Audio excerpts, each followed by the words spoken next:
A história brasileira recente é permeada por diversas manifestações coletivas de cunho político, com episódios lamentáveis de violência generalizada e depredação do patrimônio público e privado e que não foram encartadas nessas condutas.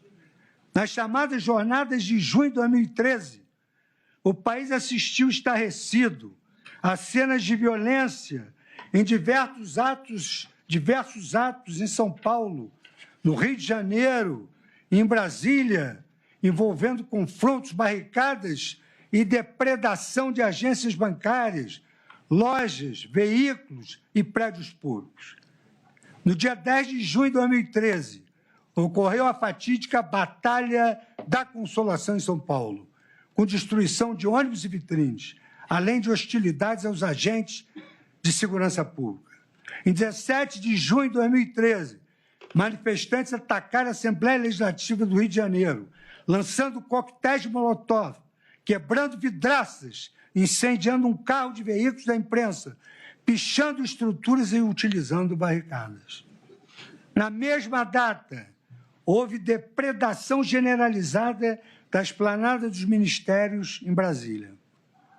Criminosos lançaram rojões e incendiários, danificaram a Catedral de Brasília, bem como depredaram o Palácio do Itamaraty e o prédio do Congresso Nacional.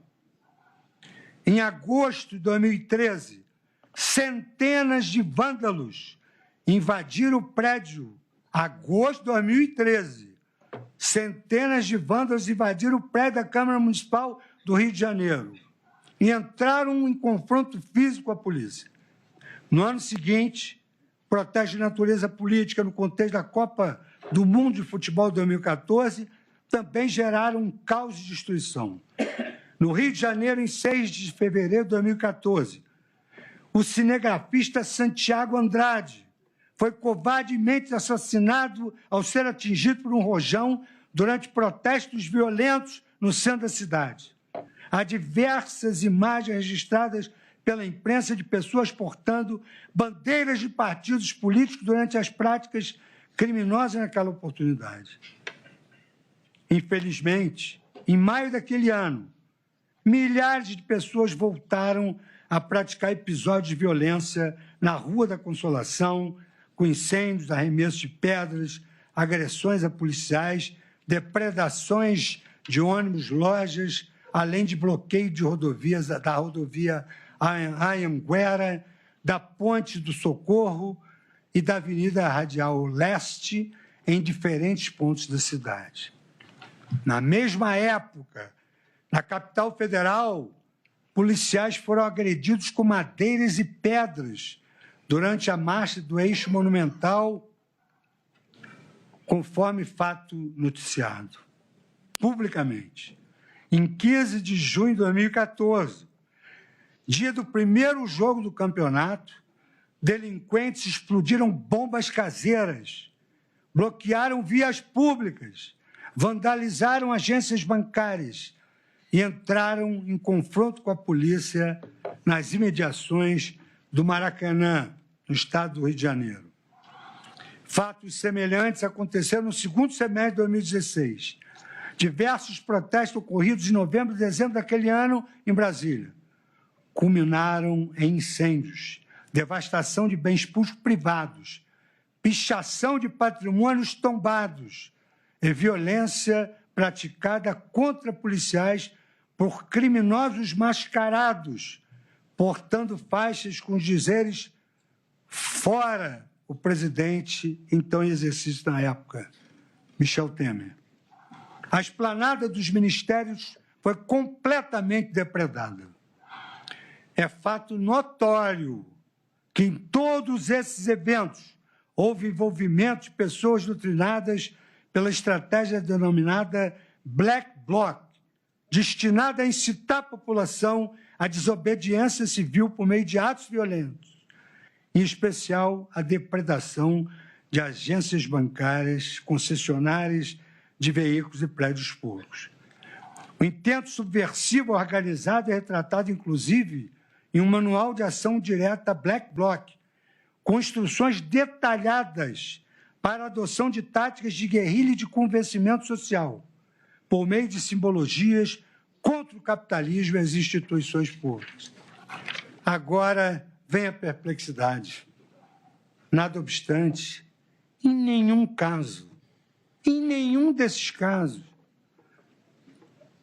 oriundo dessas manifestações políticas violentas, até pela data, se cogitou de imputar aos seus responsáveis os crimes previstos na então vigente Lei de Segurança Nacional, que repetia a disposição tentar mudar com emprego de violência ou grave ameaça a ordem, o regime vigente ou o Estado de Direito. Tentar impedir com emprego de violência ou grave ameaça o livre exercício de qualquer dos poderes da União dos Estados. Devastar, saquear, incendiar, depredar, provocar explosão, praticar atentado pessoal ou atos de terrorismo por inconformismo político. E outros delitos que todos se enquadravam nessas condutas. Nas investigações ocorridas no âmbito de São Paulo, as condutas dos Black Blocs foram apuradas à luz do artigo de associação criminosa e milícia privada do Código Penal.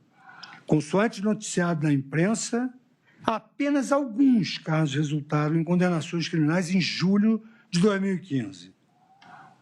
Como o processo é público, João Antônio Rosa foi condenado em primeira instância por associação criminosa a pena de 1 ano de prisão, convertido em prestação de serviço à comunidade.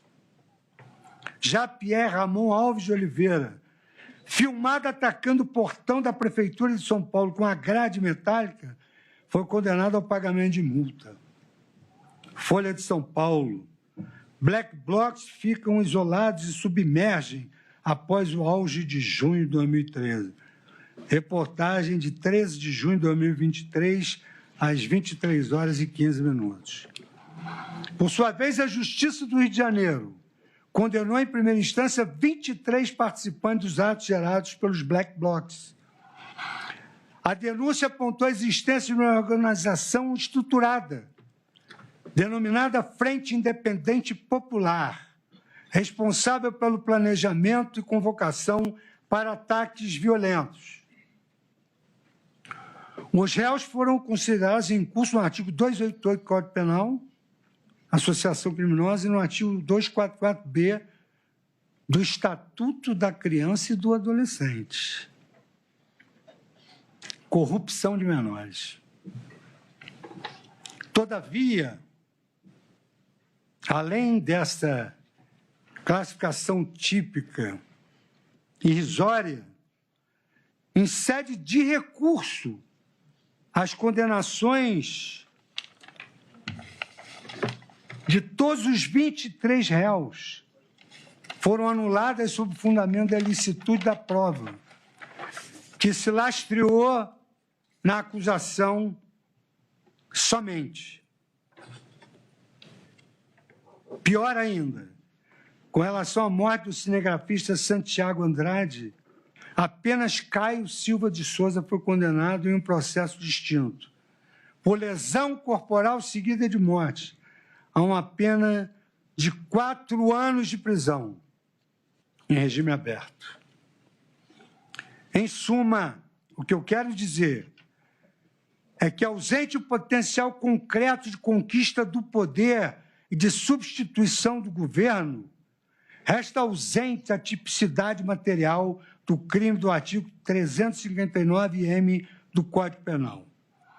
A interpretação adequada do dispositivo exige que se preserve o princípio da lesividade, de modo a restringir a incidência da norma penal